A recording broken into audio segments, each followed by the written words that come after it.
Sugihontu, Bapak Ibu, selamat bergabung kembali di Damasa Kaca Online episode yang ke-76 yang kami muliakan para biku sangga yang kami hormati atas Silani, Rama Ramani, Bapak Ibu yang sudah bergabung melalui Zoom dan YouTube. Hari ini kita kehadiran narasumber Bante Teja Punyo Mahatera dengan judul Aditana Parami. Nah, saya akan mulai dengan sebuah pantun. Anak-anak minum susu murni, jalan-jalan ke kebun bersama mama. Berjumpa kembali di malam ini. Dengar dan belajar dhamma bersama. Nah, mari kita mulai acara hari ini dengan em, dengan nama Karapata dan nanti eh, nanti kita mohon tuntunan untuk permohonan sila ya Bante. Arahang sama sambuddho bhagawa Buddhang bhagawantang abhiwademi Swakato bhagawata dhammo dhammang namasami Supartipanno bhagavato sawaka sanggo Sanghang namami Mayang Bante Tisaranena Saha Pancasilani Yacama Dutiyampi Mayang Bante Tisaranena Saha Pancasilani Yacama Tatiyampi Mayang Bante Tisaranena Saha Pancasilani Yacama. Baik, diikuti apa yang saya ucapkan untuk kita memperteguh keyakinan kita pada Tiratana Buddha Dhamma Sangha dan juga memperbaharui sila. Maka dari itu ikuti apa yang saya ucapkan, bertekad dengan sepenuh hati untuk kita melaksanakan apa yang kita ucapkan ini. Yamam hang wadhamitang wadeta. Ama Bante. Namo tassa bhagavato arahato sama sambuddhassa. Namo tassa bhagavato arahato sama sambuddhassa. Namo tassa bhagavato arahato sama sambuddhassa. Namo tassa bhagavato arahato sama sambuddhassa. Namo tassa bhagavato arahato sama sambuddhassa. Namo tassa bhagavato arahato sama sambuddhassa. Buddhang saranang gacchami. Buddhang saranang gacchami. Dhammang saranang gacchami. Dhammang saranang gacchami. Sanghang saranang gacchami. Sanghang saranang gacchami. Dutiyampi buddhang saranang gacchami. Dutiyampi buddhang saranang gacchami. Dutiyampi dhammang saranang gacchami. Dutiyampi dhammang saranang gacchami. Dutiyampi sanghang saranang gacchami. Dutiyampi sanghang saranang gacchami. Tatiyampi buddhang saranang gacchami. Tatiyampi buddhang saranang gacchami. Tatiyampi dhammang saranang gacchami. Tatiyampi dhammang saranang gacchami. Tatiyampi sanghang saranang gacchami. Tatiyampi sanggang saranang gacchami. Sarana gamanang paripunang. Nama Bante. Panatipata weramani sikapadang samadiyami. Panatipata Veramarni Sikkhapadang Samadhiyami. Adina dana werani sikapadang samadiyami. Adinadana Veramarni Sikkhapadang Samadhiyami. Aku bertekad melatih diri menghindari pengambilan barang yang tidak diberikan. Aku bertekad melatih diri menghindari pengambilan barang yang tidak diberikan. Kami sumitara sikapadang samadiyami. Kame sumicacara Veramarni Sikkhapadang Samadhiyami. Aku bertekad melatih diri asusila. Aku bertekad melatih diri menghindari perbuatan asusila. Musawadha weramani sikapadang samadiyami. Musawada Veramarni Sikkhapadang Samadhiyami. Aku bertekad melatih diri menghindari ucapan yang tidak benar. Aku bertekad melatih diri menghindari ucapan yang tidak benar. Surame raya mangada weramani sikapadang samadiyami. Surameraya Majapamadatthana Veramarni Sikkhapadang Samadhiyami.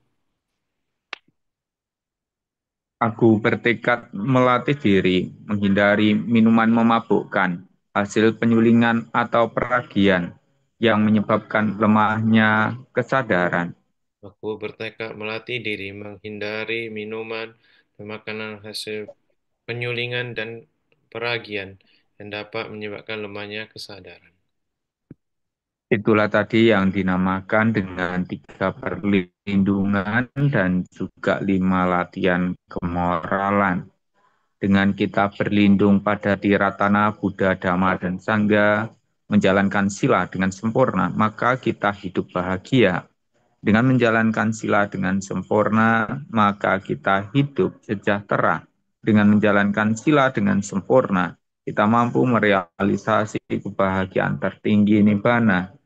Maka dari itulah praktekkan dengan baik dengan sempurna sila yang telah diucapkan. Imani panca sikapadhani silena sugating yanti silena boga sampadha silena nibuting yanti tasma silang wiso ye.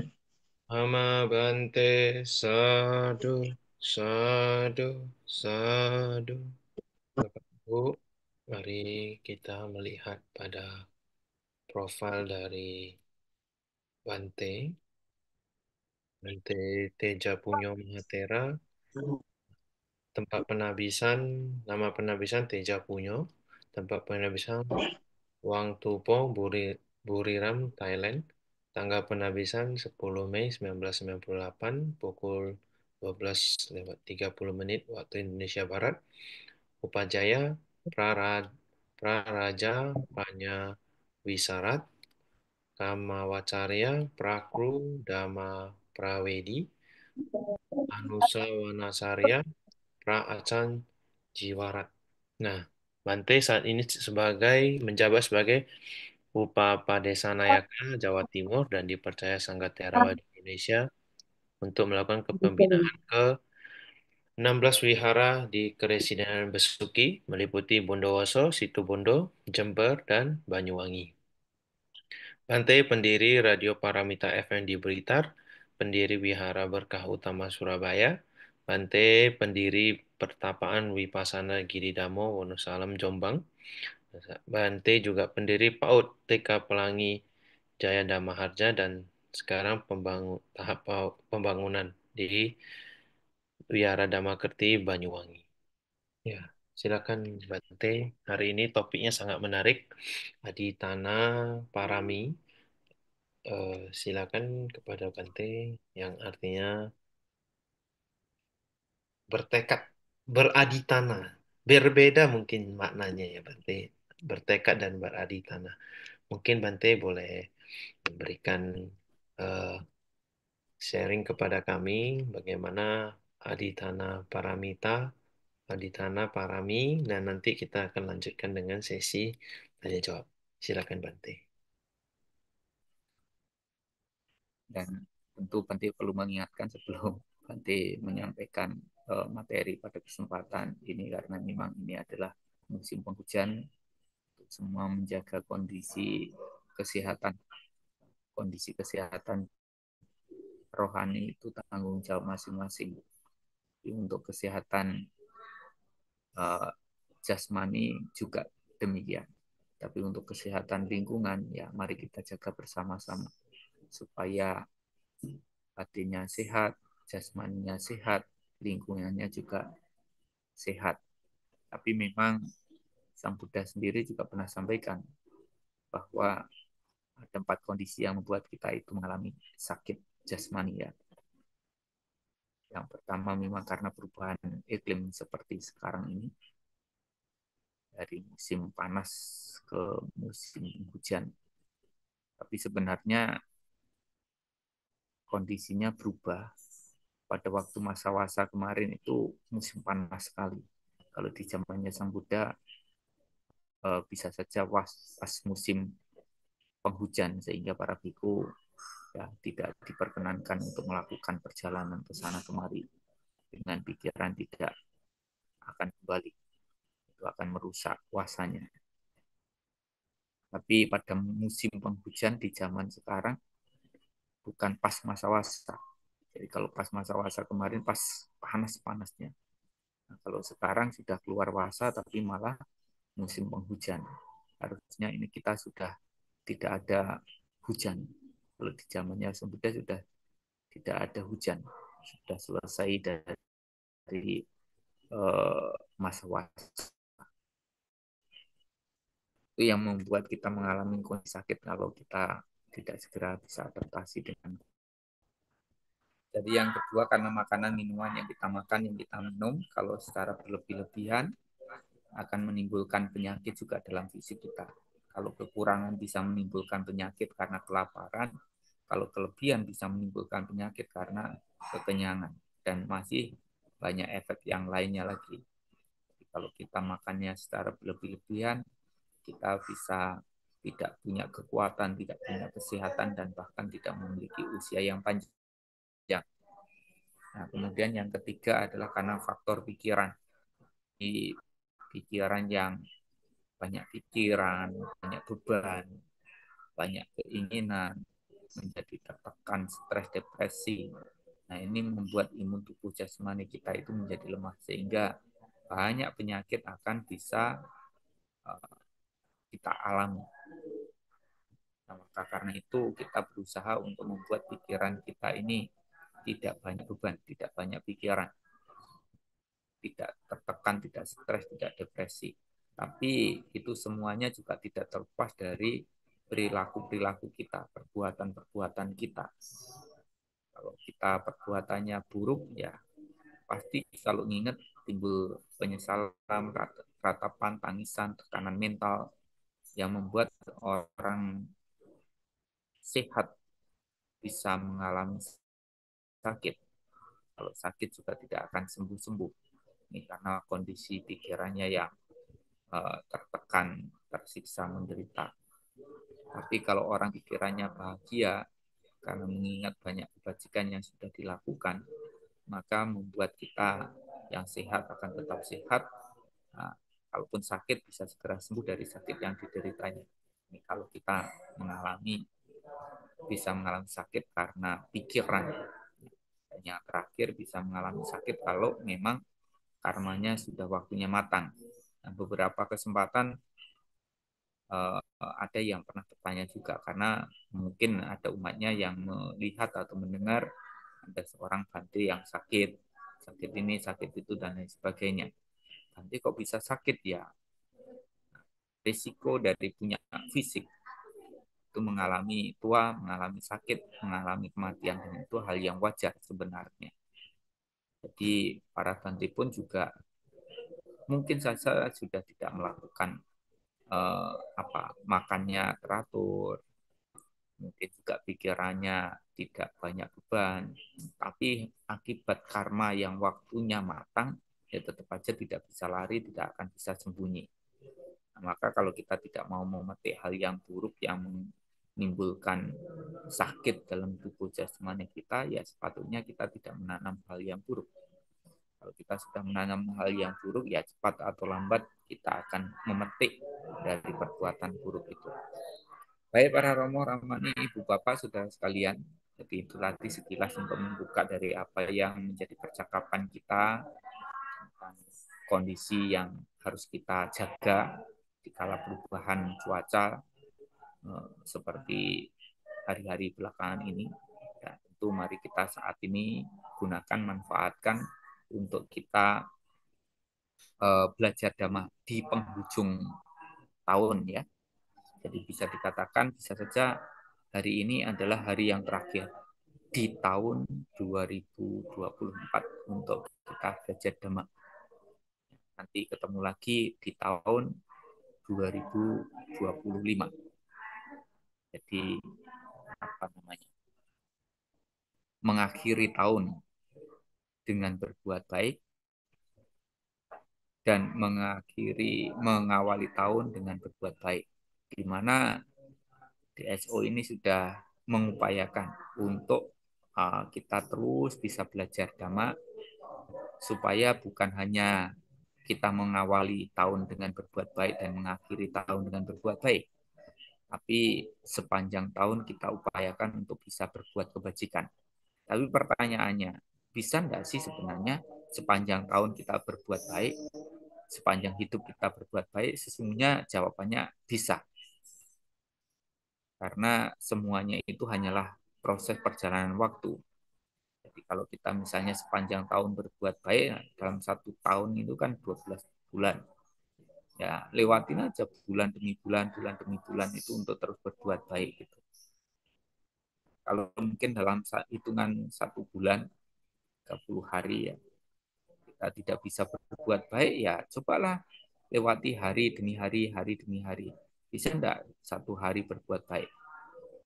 Kalau hari ini pagi sepanjang hari dan sore hari kita berbuat baik, semoga besok kalau kita masih hidup ya kita juga bisa memulai mengawali hari dengan berbuat baik, sepanjang hari berbuat baik dan mengakhiri hari juga berbuat baik. Begitu pula dengan hari-hari berikutnya. Nanti kalau sudah 30 hari berarti kita sudah melewati satu bulan untuk senantiasa berbuat baik.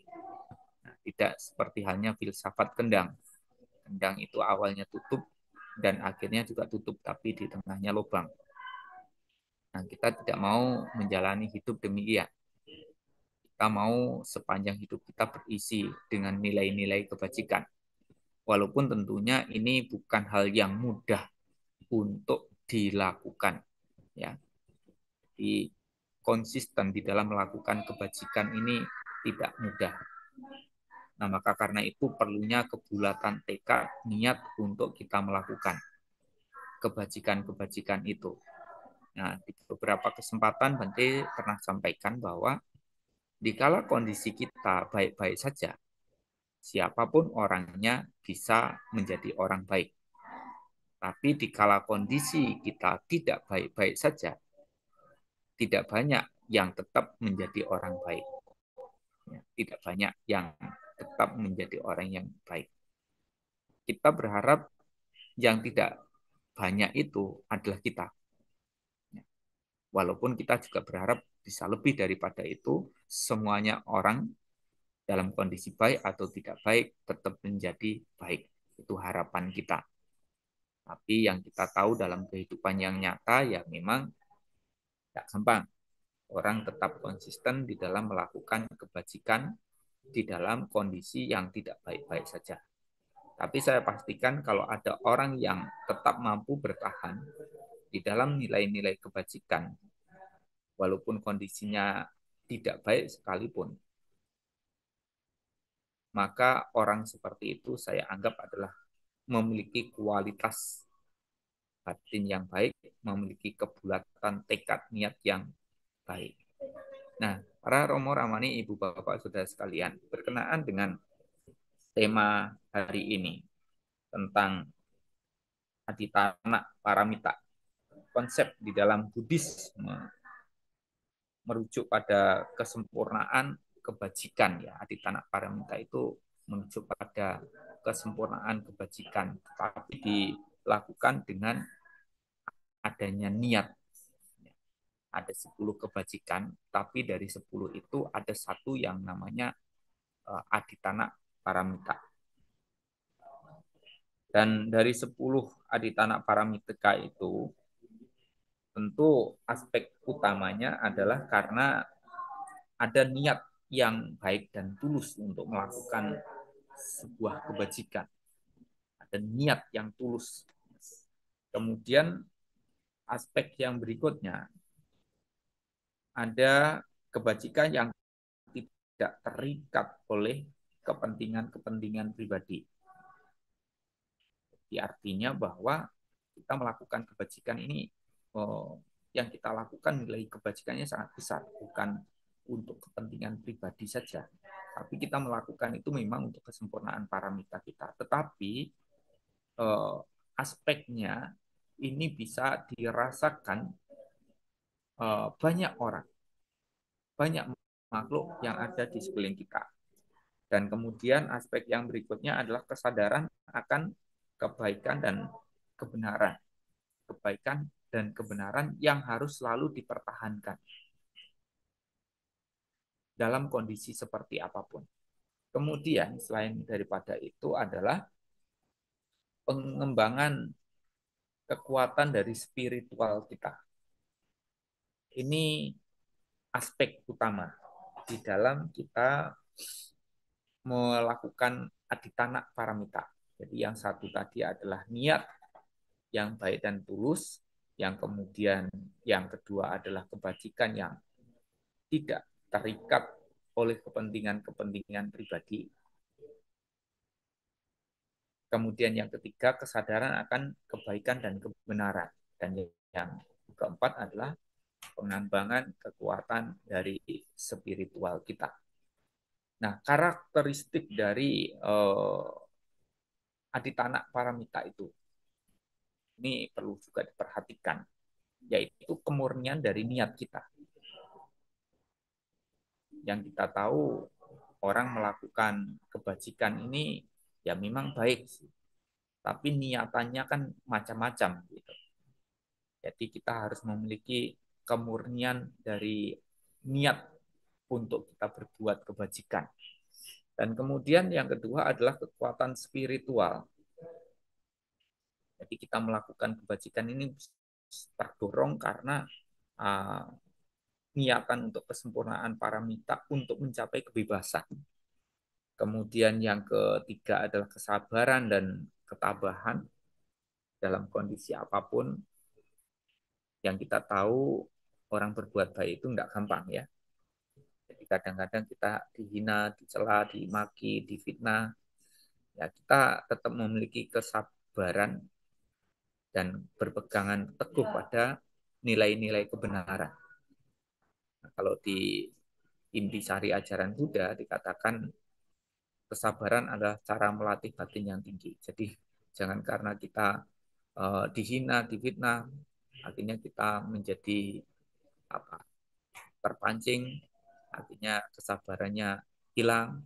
Apalagi kalau kita sering dilakukan keburukan oleh orang lain gitu, ada orang lain melukai, menyakiti kita, ya kita bersabar, bersabar, tapi ya kita sambil hitung kesabaran kita. Sehingga kadang-kadang ada orang mengatakan kesabaran itu ada batasnya. Padahal yang membatasi adalah diri kita sendiri. Jadi karakteristik yang ketiga tadi kita harus memiliki kesabaran dan juga kebenaran untuk mencari solusi yang terbaik kalau kita berhadapan pada permasalahan-permasalahan. Kemudian yang keempat adalah pengendalian diri. Pengendalian diri supaya ya setelah ada sadar, sabar, mampu mengendalikan diri supaya tidak berpikir, tidak bertutur kata, tidak berperilaku yang buruk yang dimana ini hanya akan merusak dari eh, kebajikan-kebajikan yang telah kita upayakan. Jadi harus ada pengendalian diri. Tapi pengendalian diri ini pun juga munculnya di kala kita memiliki kesadaran, memiliki kesabaran, dan juga memiliki kebijaksanaan untuk mampu mengendalikan diri supaya pada saat kita melakukan kebajikan dan karma buruk kita, kita tetap mampu bertahan. Ya, kalau bisa diibaratkan seperti hanya batu karang yang tidak akan hancur karena terpaan ombak dan badai, ya akan tetap berdiri kokoh. Dan yang terakhir adalah tetaplah untuk kita belajar dan terus belajar supaya kebijaksanaan kita akan terus tumbuh sehingga apapun yang terjadi tetap kita mampu bertahan pada nilai-nilai kebajikan, pada kebijaksanaan di mana kita semuanya tahu bahwa bahagia menderitanya hidup kita itu tergantung pada diri kita, pada perbuatan-perbuatan kita. Bahkan surga nerakanya kita itu tergantung pada perbuatan kita, bebas dan tidak bebasnya kita nantinya dari penderitaan juga karena perbuatan kita.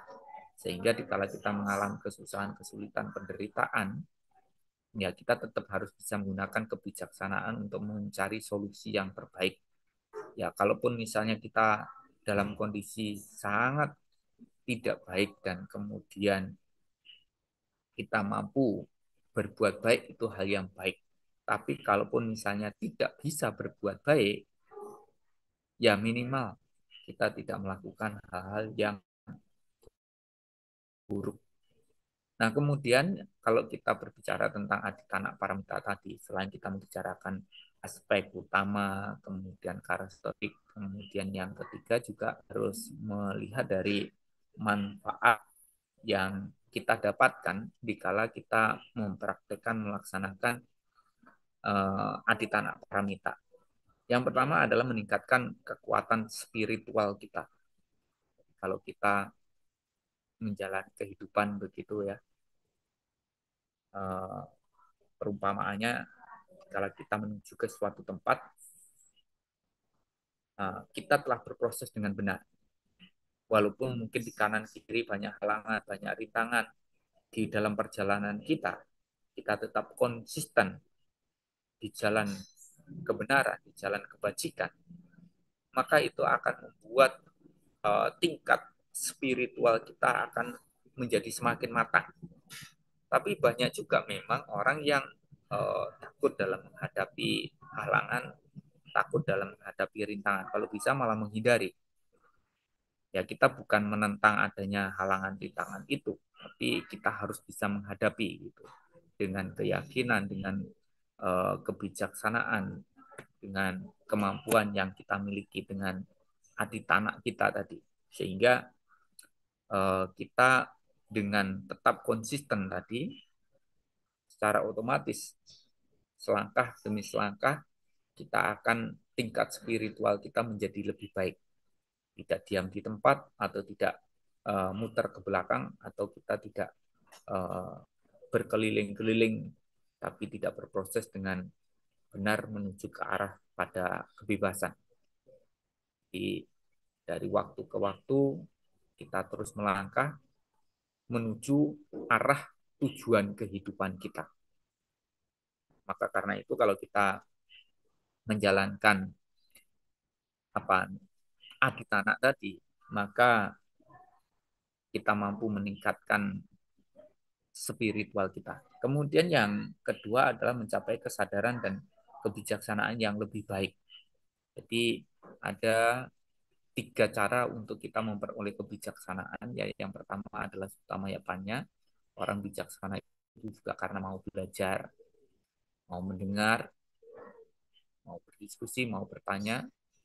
Atau yang kedua, Cita Maya Panya. Orang bijaksana itu karena pikirannya terus bisa terlatih, belajar dan terus belajar dari perjalanan kehidupan dengan pengalaman-pengalaman hidup, walaupun kadang-kadang pengalaman hidup itu pahit, tapi itu bisa membuat pelajaran kehidupan kita supaya kita semakin kuat uh, di dalam menghadapi berbagai macam permasalahan-permasalahan hidup.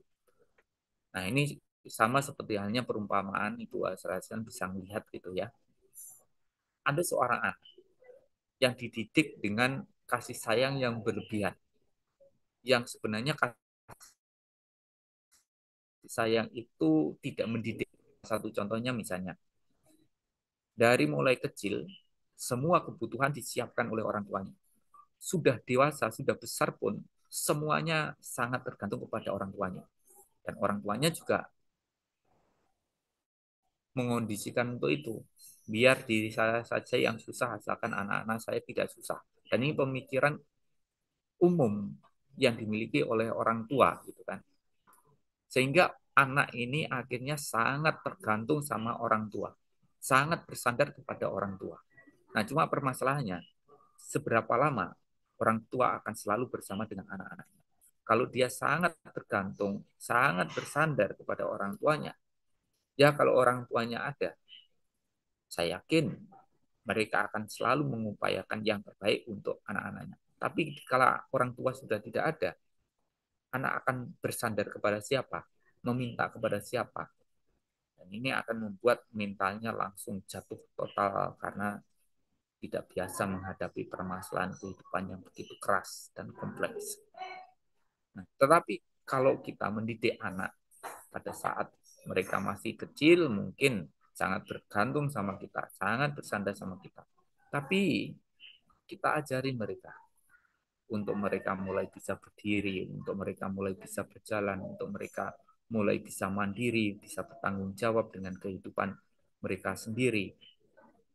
Sehingga anak ini pada waktu kita ada, mereka juga bisa mandiri. Dikala kita tidak ada pun, mereka juga telah mampu menjalani hidupnya dengan baik. Artinya tidak sangat tergantung atau bersandar pada kita. Jadi ini adalah cara yang sangat tepat untuk mendidik anak. Selama kita masih ada, kita buat anak-anak kita bisa mandiri, bisa bertanggung jawab dengan kehidupan mereka sendiri. Nah, maka karena itu Ibu Asra sekalian, ini pentingnya untuk kita mendidik mereka, membimbing mereka, mengarahkan mereka, supaya mereka bisa belajar dari kesusahan kesulitan kehidupan, bukan menjauhkan dari kesusahan kesulitan pada saat kita masih ada, sehingga pada saat kita sudah tidak ada, mereka akhirnya tidak mampu mandiri. Tapi selagi kita masih ada, kita didik, kita bimbing, kita arahkan, kita ajak untuk belajar menghadapi permasalahan-permasalahan hidup, tidak lari, tidak sembunyi. Nah, maka karena itu dia akan menjadi orang yang sangat tangguh, dia akan menjadi orang yang sangat kuat mentalnya baja di dalam menghadapi berbagai macam permasalahan. Dan yang ketiga adalah bahwa anak maya panya. Jadi yang pertama tadi adalah Sutta Maya Panya, yang kedua Cita Maya Panya, dan yang ketiga adalah Bawana Maya Panya. Jadi orang bijaksana karena bermeditasi. Nah, dan hal ini yang sangat jarang sekali untuk umat Buddha khususnya melakukan. Mari kita luangkan waktu untuk bermeditasi. Ya setidaknya pagi sebelum beraktivitas kita telah memulai mengawali dengan berbuat kebajikan, dengan bermeditasi supaya pikirannya tenang, damai, bahagia. Kita beraktivitas sepanjang hari dengan pikiran yang bahagia, dengan pikiran yang damai. Begitu pula pada saat kita mau istirahat, ya mau tidur, nah, luangkan waktu. untuk kita baca parita, untuk kita bermeditasi, untuk kita melakukan pelimpahan jasa. Nah, Ibu Wasra sekalian, saya akan ajak Ibu Wasra sekalian untuk kembali ke belakang, mengingat tentang perjalanan kehidupan dari guru agung kita, sama Sang Buddha Gautama, guru para dewa dan manusia, di mana guru agung kita pada saat itu lahir sebagai seorang Sumedha di zamannya Buddha Dipankara. Di zamannya Buddha Dipankara. Beliau adalah anak tunggal dari saudagar yang kaya raya di zamannya. Pada waktu itu, setelah kedua orang tuanya wafat, Sumedha ini mewarisi harta orang tuanya. Tetapi si Sumedha ini ternyata tidak tertarik untuk mengurus harta warisan dari orang tuanya, sehingga harta warisan kekayaan dunia itu diserahkan, diberikan kepada orang-orang yang membutuhkan. Sedangkan beliau sendiri setelah melakukan itu menjalani hidup sebagai seorang pertapa. Nah, waktu itu dengan kesungguhan hati, dengan tekadnya, dengan kebajikan-kebajikan yang sudah dilakukan sebelum-sebelumnya, dia bisa mencapai tingkatan-tingkatan kemampuan-kemampuan batin. Dan bahkan kalau di waktu itu beliau bisa mencapai tingkatan kesucian arahat. Tetapi Sumedha ini tidak menginginkan itu. Nah, maka karena itu beliau terus berlatih untuk menyempurnakan paramita, terus berbuat kebajikan. Nah, suatu saat beliau melihat para penduduk sedang memperbaiki jalan begitu. Pada saat beliau terbang, melihat ada masyarakat berkumpul beramai-ramai, beliau turun dan bertanya kepada para penduduk, kalian sedang mengerjakan apa? Kami sedang mengerjakan jalan yang akan dilalui oleh Buddha Dipankara bersama siswa-siswanya. Nah, waktu itu si Sumedha bilang, izinkan saya untuk juga ikut berbuat kebajikan. Nah, kalau beliau mau dengan kekuatan kesaktiannya, bisa meratakan tanah yang akan dilalui oleh Buddha Dipankara dan siswa-siswanya. Tetapi ternyata beliau menggunakan fisiknya untuk mengangkat batu, untuk mengangkat tanah, untuk meratakan tanah yang akan dilalui oleh Sang Buddha Dipankara. Sampai akhirnya Buddha Dipankara dan siswa-siswanya sudah sampai, jalanan belum selesai. Waktu itu akhirnya beliau menelungkupkan badan di tengah yang sangat becek, selaya beradi tanah. Beradi tanah. Semoga kebajikan yang dilakukannya itu mengondisikan supaya dapat menyempurnakan paramita supaya kelak bisa menjadi seorang sama Sambuddha seperti hanya Buddha Gautama, Buddha Dipankara. Nah, di waktu yang bersamaan ada seorang wanita namanya Sumita yang melihat apa yang dilakukan oleh pertapa Sumedha. Beliau mempersembahkan bunga dan juga berarti tanah.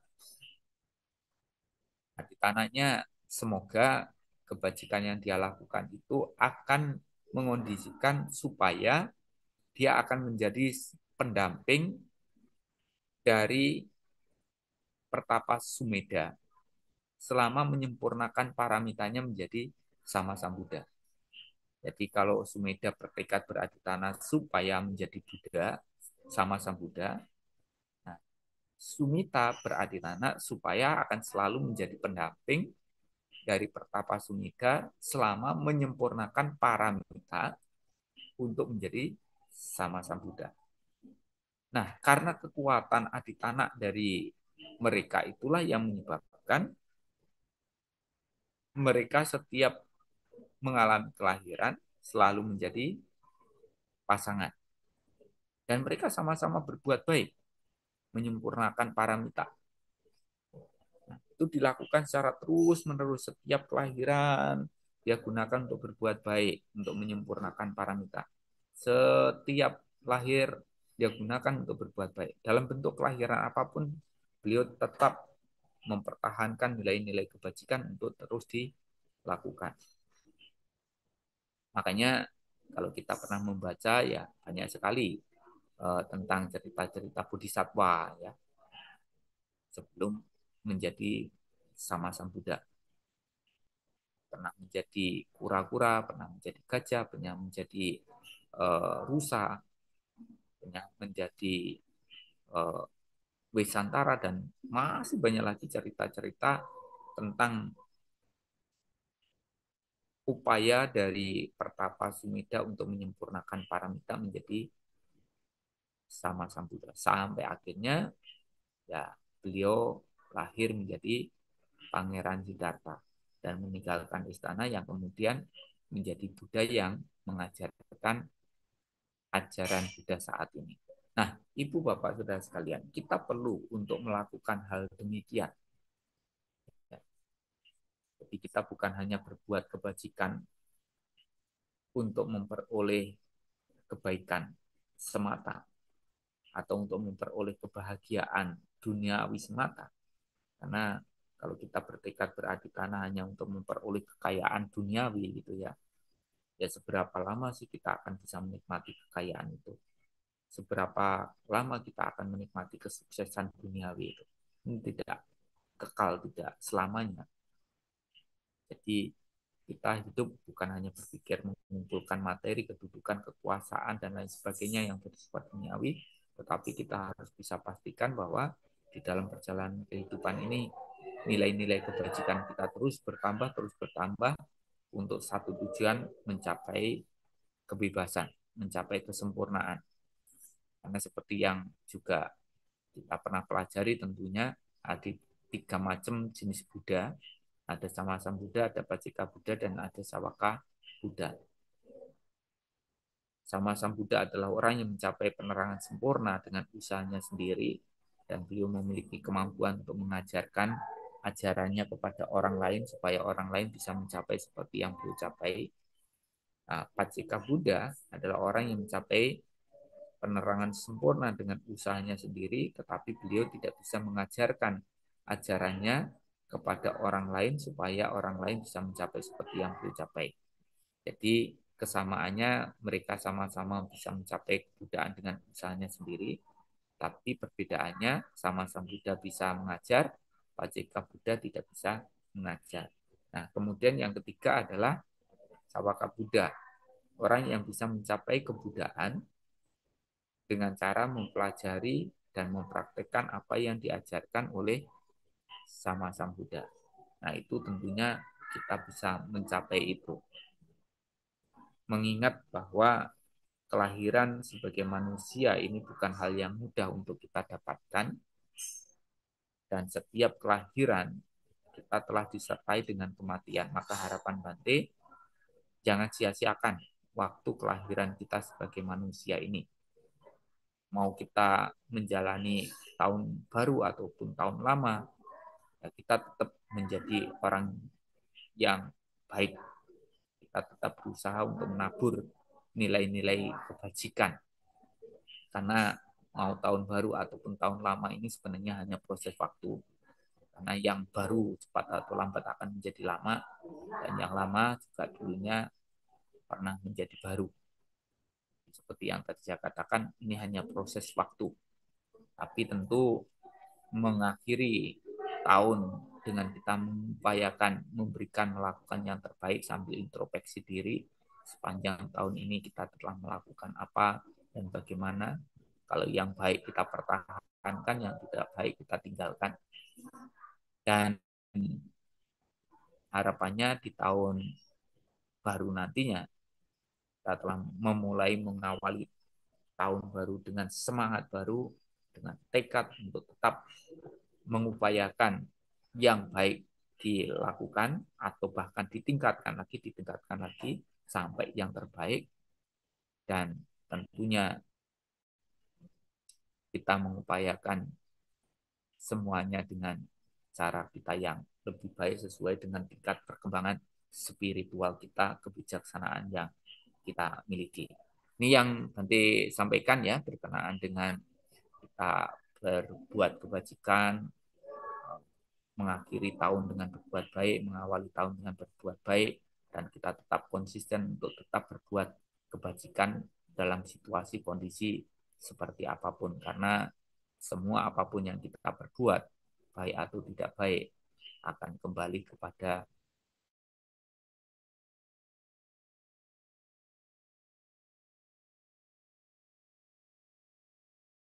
gerakannya kita yang menentukan diri kita sendiri, perbuatan kita sendiri, bebas dan tidak bebasnya kita dari penderitaan juga tergantung pada diri kita sendiri. Sang tata kata hanya menunjukkan jalan, sedang diri kita sendirilah yang harus melewati melalui jalan yang telah ditunjukkan dengan sempurna oleh Guru Agung kita. Sekian, terima kasih, dan saya kembalikan ke Anumodana Bante atas sharing hari ini. Nah, mungkin eh, banyak sekali yang kita dapatkan bahwa eh, intinya Bante meminta kepada kita untuk terus mengembangkan kekuatan dari spiritual kita, meningkatkan kesadaran kita, praktik, praktik dhamma, terus beraditana. Nah, silakan Bapak Ibu yang ingin bertanya kepada Bante, silakan on cam. Kita akan beri kesempatan untuk bertanya langsung kepada Bante. Yang tidak mau boleh silakan untuk menuliskan pertanyaannya di komentar, baik yang di YouTube maupun yang di Zoom. Nanti akan kami bantu tanyakan. Nah, baik Bante. Pertanyaan Satu pertanyaan Bante dari chat di Zoom, tapi mungkin sedikit sedikit melenceng ya Bante. ya. Eh, ini dari ada Ibu Jenny. Nama budaya saya mau bertanya. Saya punya masalah dengan seorang pemilik wihara genteng eh, dekat wihara berkah utama STI. Bayangannya dia suka datang ke rumah dan kirim-kirim makhluk untuk memasuki tubuh pikiran saya. Hasilnya pikiran saya banyak gambar, suara, bayangan yang dapat merusak pikiran dan batin saya. Hal ini sudah terjadi seminggu lebih. Saya upasaka STI sejak 2017.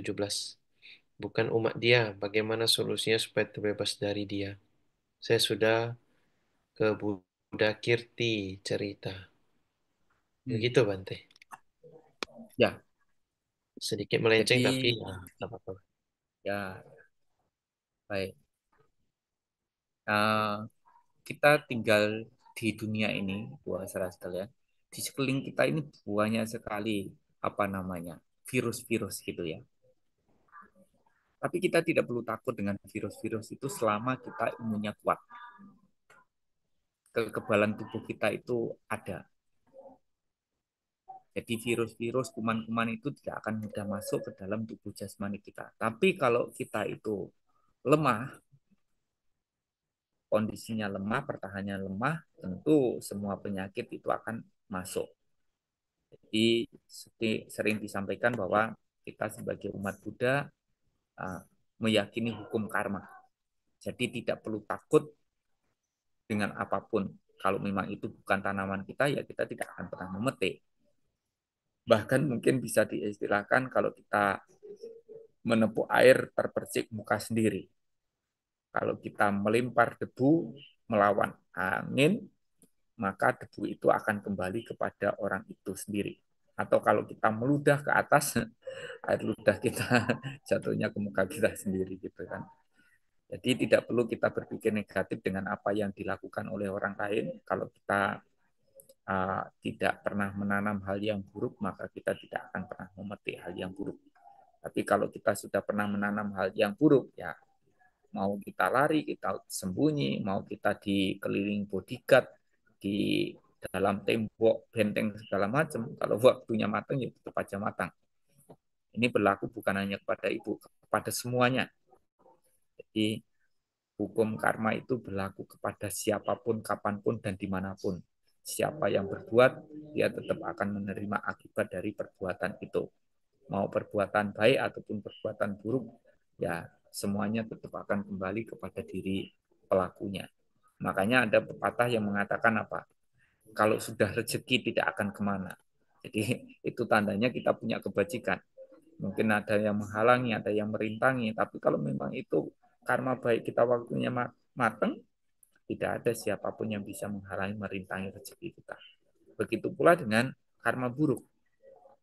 Kalau kita karma buruk kita waktunya matang, seperti yang di depan disampaikan, kita mengalami sakit karena salah satunya juga karena karma yang waktunya matang, gitu kan.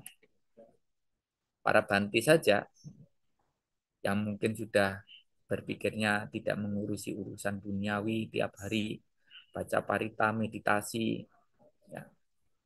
Tapi ya tetap aja waktunya karma buruknya matang ya matang.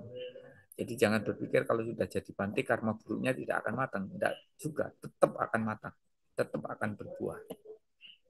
Nah, maka karena itu yang bisa kita lakukan bukan mengarahkan perhatian kita keluar kenapa dia begini pada saya, kenapa orang itu begitu pada saya. Tidak usah, tapi kita mengarahkan perhatian kita ke dalam diri kita sendiri. Pertama, supaya kita tidak berpikir buruk. Karena pada saat kita berpikir negatif, kita berpikir buruk, kemudian kita marah, kita benci dengan perlakuan orang itu sudah menjadi celah bagi kita untuk dengan mudah diperlakukan tidak baik oleh orang. Begitu ya.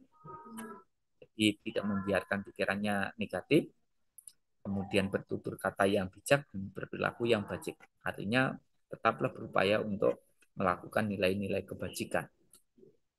Dan tentunya dengan memiliki pelindung dari diri sendiri itulah yang membuat kita akhirnya mau diperlakukan kayak apapun tidak akan terkena. Sama seperti hanya pepatah mengatakan orang yang punya kebajikan jatuh ke air itu tidak tenggelam, jatuh ke api itu tidak akan terbakar. Karena pada waktu terjadi itu ada yang nolong begitu.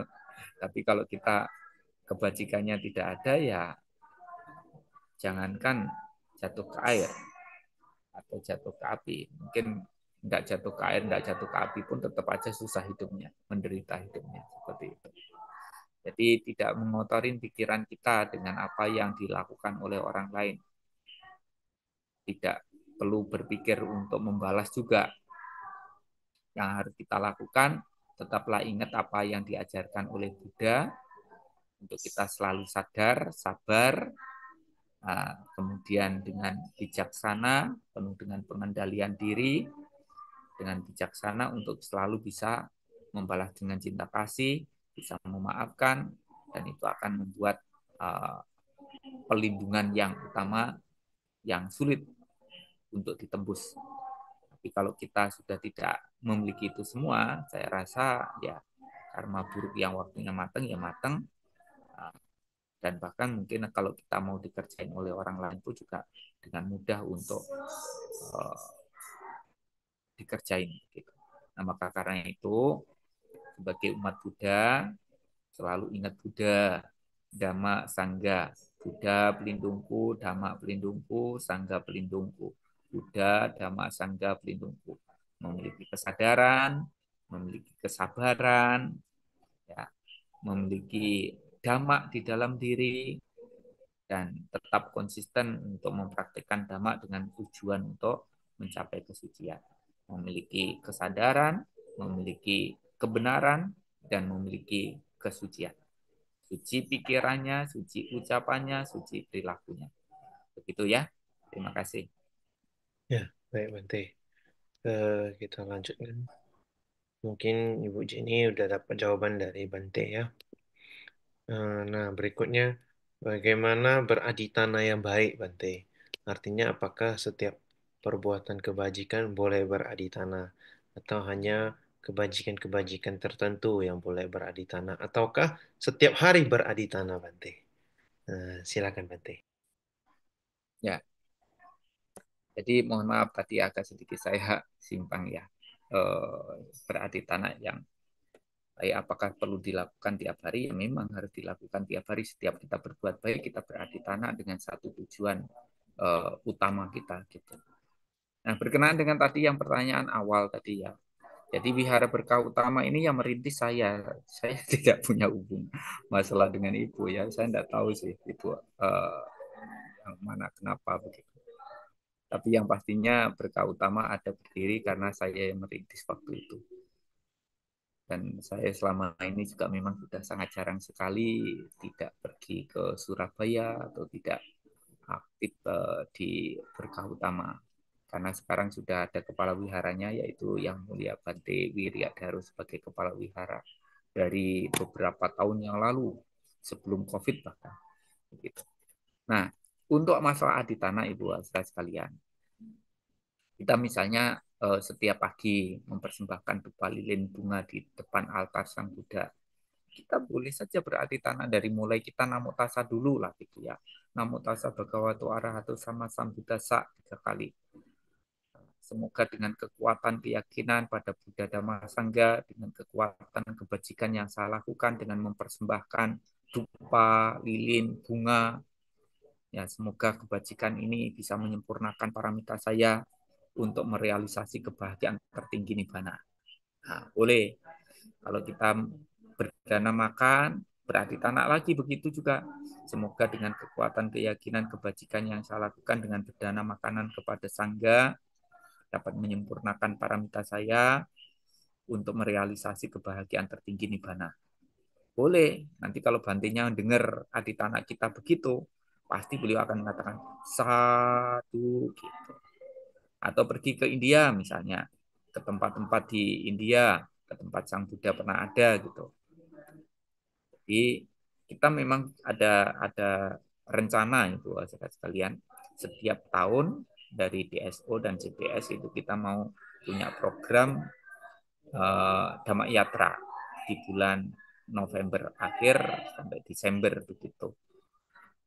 Nah, sebelum ke sana kita belajar dulu di sini dari mulai baca parita, kata sila, meditasi supaya nanti waktu ke sana itu benar-benar kita bisa melakukan hal yang terbaik yang kita bisa.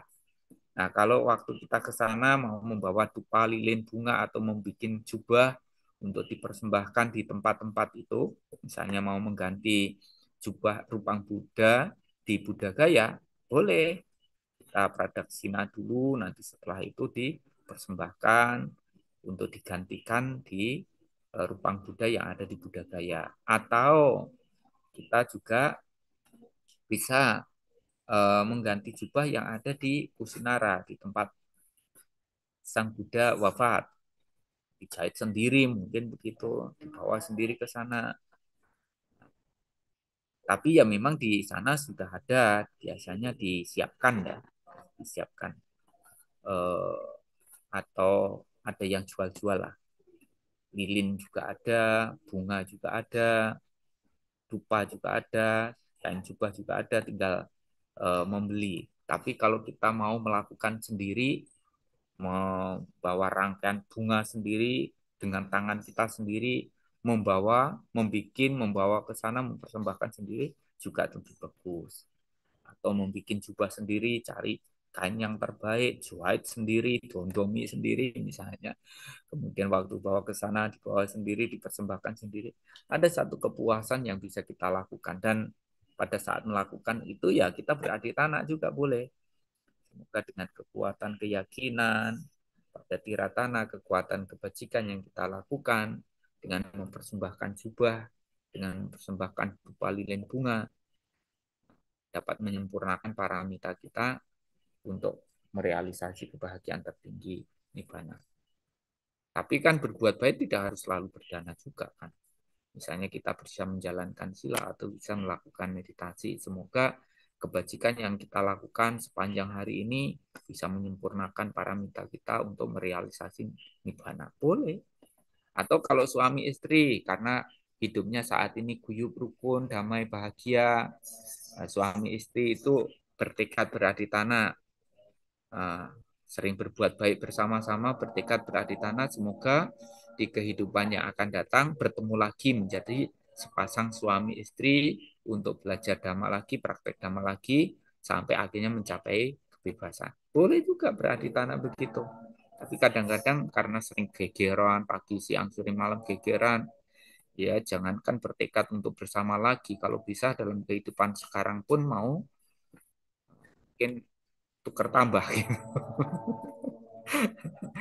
Tapi kalau kita hidupnya rukun, damai, bahagia, kan kita ingin selalu bersama. Hidup sekarang bersama, dalam kehidupan yang akan datang ingin ketemu lagi, bersama menjadi suami istri lagi, berbuat baik bersama-sama lagi untuk menyempurnakan paramita-nya masing-masing hingga akhirnya semuanya bebas dari semua duka. Begitu ya. Begitu, terima kasih. Ya, baik. Anumodana Bante. Pertanyaan berikutnya nih Bante. Apakah eh, terkadang ada loba dalam aditana? Contohnya orang beraditana itu semoga dengan kebajikan ini apa ya usaha saya lancar. Pasti ada yang seperti itu. Semoga rezeki saya lancar dan justru banyak orang yang ketika berbuat baik itu karena ketika ada masalah ya seperti Bante katakan. Bagaimana kita di kondisi yang buruk tapi tetap menjadi orang baik. Nah, mungkin ada loba di sana ketika beraditana karena sedikit yang bisa bertekad berbuat kebajikan mendukung parami. Mungkin nggak banyak yang seperti itu Bante. Justru kebalikannya. Itu bagaimana Bante? Ya, ya memang apa, banyak orang di dunia ini yang hanya hilir mudik di pantai sini. Hanya sedikit saja yang bisa menyeberang ke pantai seberang. Ya kayak kemarin Bante sempat ke Jakarta, kemudian ke rumah sakit apa Seci gitu. Di situ ada pohon Natal. Kemudian saya bilang ada umat bisa melihat pohon Natal itu tidak? Ya Bante. Apa yang kamu bisa lihat dan bisa kamu maknai dari pohon Natal itu? Dia bingung untuk menjawab. Kemudian saya bilang, pohon Natal itu dari bawah sampai ke atas itu semakin kecil, bukan semakin besar. Nah, begitu juga dengan kehidupan ini. Orang yang ngurusin dunia ini banyak sekali. Orang yang mau meninggalkan untuk urusan duniawi itu lebih sedikit. Untuk mencapai kesuksesan lebih sedikit lagi. Untuk mencapai kebahagiaan duniawi surgawi lebih sedikit lagi. Apalagi untuk mencapai kebebasan tinggal sedikit sekali gitu kan. Nah, jadi memang banyak orang berbuat baik dengan berbagai macam tekad niatan masing-masing. Salah satunya yang tadi Kote disampaikan. Semoga dengan kebajikan yang saya lakukan, dengan berdana 100 dapat 200 misalnya. Semoga dengan kebajikan yang saya lakukan, usaha saya lancar sukses, gitu kan. Ada yang begitu. Tapi juga ada yang berarti tanah, misalnya yang jomblo, semoga dengan kebajikan yang saya lakukan segera mendapatkan jodoh misalnya. Atau yang sudah dapat jodoh tapi tidak punya anak. Nah, arti tanahnya berbeda lagi nanti. Semoga kebajikan yang kami berdua lakukan mengondisikan kami supaya segera mendapatkan momongan. Jadi dari waktu ke waktu niatannya, tekadnya dalam melakukan kebajikan itu berbeda-beda gitu, sesuai dengan kebutuhan yang dirasa perlu di waktu itu. Tapi ya memang sangat baik dari semuanya itu adalah untuk mencapai kebebasan. Mencapai kebebasan. Kita berbuat baik untuk bukan untuk mendapatkan lebih banyak dari apa yang kita berikan, bukan untuk mendapatkan nama, kedudukan, kekuasaan atau pengikut, tapi kita melakukan itu semuanya semata-mata untuk kita menyempurnakan paramita untuk mencapai kebebasan. Nah, kayak misalnya berdana. Berdana itu yang tepatnya bukan untuk mendapatkan lebih banyak, bukan untuk mendapatkan namanya supaya dipanggil-panggil, kedudukan. Kalau tidak dikasih kedudukan, tidak mau lagi berdana, bukan begitu. Tapi yang tepatnya kita berdana itu belajar untuk melepas keterikatan, kemelekatan, melepas keserakan kita. Karena pada saatnya, pada waktunya juga, semua apapun yang kita miliki, itu akan kita tinggalkan. Maka kita belajar melepas, supaya kalau ada yang rusak, kita tidak menderita. Kalau ada yang kita harus hilang begitu, ya kita tidak menderita. Jangan sampai nanti mau meninggal dunia aja masih mikirin rumah saya nanti siapa yang menempati, siapa yang ngurusi gitu. Sehingga nanti begitu meninggal dunia gentayangan ada di rumah itu sampai lama gitu kan. Jangan sampai terjadi demikian karena keterikatan kemelekatan bisa terjadi demikian. Maka karena itu kita belajar memberi untuk melepaskan keterikatan kemelekatan kita. Maka karena itulah guru agung kita juga sampaikan sungguh indah, sungguh bahagia hidup tanpa keserakahan. Di antara orang-orang yang hidup dengan penuh keserakahan, kita hidup bahagia tanpa keserakahan. Begitu ya. Terima kasih. Pak Teddy. Ya, baik Bante. Nah, eh, ini pertanyaan bagus juga. Nah, ini Bante. Mengapa perlu beradi tanah? Apakah Karena itu akan meningkatkan sada kita atau apakah ada hubungan kepada sada ketika kita banyak berbuat kebajikan, kita beradi tanah dan kita terus melakukan kebajikan. Artinya kita sudah yakin eh, akhirnya kita sudah berbuat kebajikan lalu kita akan terus ketika ada kesempatan. Contoh misalnya Bante sedang di satu tempat lagi ada kesempatan, kan nggak tiap hari tuh ada kesempatannya. Nah, silakan Bante. ya, jadi di dalam setiap upaya kebajikan yang kita lakukan, semua orang punya aditanah dengan aditanahnya sesuai dengan tujuannya masing-masing tadi. Kalaupun misalnya tidak beraditanah, Bante, bagaimana? Ya kalau kita menanam itu pasti akan tumbuh juga.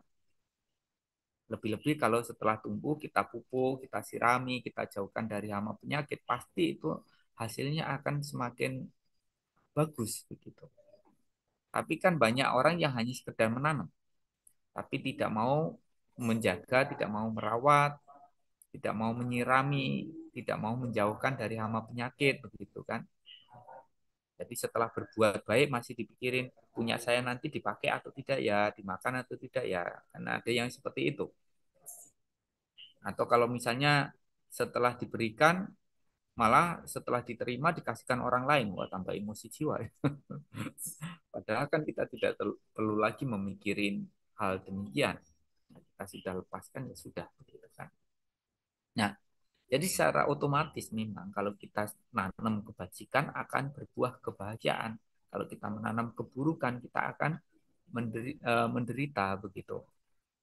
Tapi kita ini kan ada kebahagiaan yang tertinggi dari semua bentuk kebahagiaan, yaitu nibbana begitu. Nah, banyak para bodhisattva atau para biku bisa saja seperti hanya Susumeda tadi. Kalau dia mau di zaman Buddha di Mankara, dia telah mencapai tingkatan kesucian arahat. Kalau mau. Tapi kan beliau tidak mau. Beliau ingin menjadi seorang sama sang Buddha supaya bisa mengajarkan banyak orang, membebaskan penderitaan banyak orang. Nah, ada para biku, nah, misalnya di mazhab tertentu, dia juga melakukan hal demikian. Dia berbuat baik, berbuat baik, berbuat baik. Ya, bisa saja dia telah di alam surga. Tapi niatannya kan bukan begitu. Dengan kebajikan yang saya lakukan, semoga kehidupan yang akan datang saya bisa terlahir sebagai manusia lagi, bisa menyempurnakan paramita lagi, sampai akhirnya mencapai kebebasan. Harusnya sih, harusnya dia terlahir di alam surga, tapi dia tidak mau menikmati kebahagiaan di alam surga. Niatannya berbuat baik itu adalah supaya bisa terlahir sebagai manusia, bisa menolong banyak orang, bisa berbuat kebajikan, menyempurnakan paramita sampai akhirnya mencapai nibbana. Itu ada karena kekuatan aditana gitu. Tapi kalau dia tidak punya niatan begitu, ya dia bisa terlahir di alam surga, bukan terlahir di alam manusia, tapi di alam surga untuk menikmati kebahagiaan karena kebajikan-kebajikan yang pernah dilakukan di alam surga gitu. Tapi karena kekuatan aditana tadi yang membuat ya dia akhirnya tidak terlahir di alam surga tapi terlahir lagi di alam manusia karena niatannya memang untuk terlahir di alam manusia, untuk ia bisa banyak membantu orang, bisa menolong orang, dia bisa belajar dhamma lagi, menyempurnakan paramitanya lagi untuk bisa merealisasi nibbana. Begitu ya. Jadi boleh beradi tanah, boleh juga tidak beradi tanah, karena kenyataannya kalau kita menanam kebajikan tetap aja akan berbuah kebahagiaan. Ada orang tahu atau tidak tahu kita beradi tanah atau tidak beradi tanah, ya kebajikan kita tetap aja berbuah kebahagiaan. Tapi kalau kita punya niatan, bisa diarahkan gitu ya.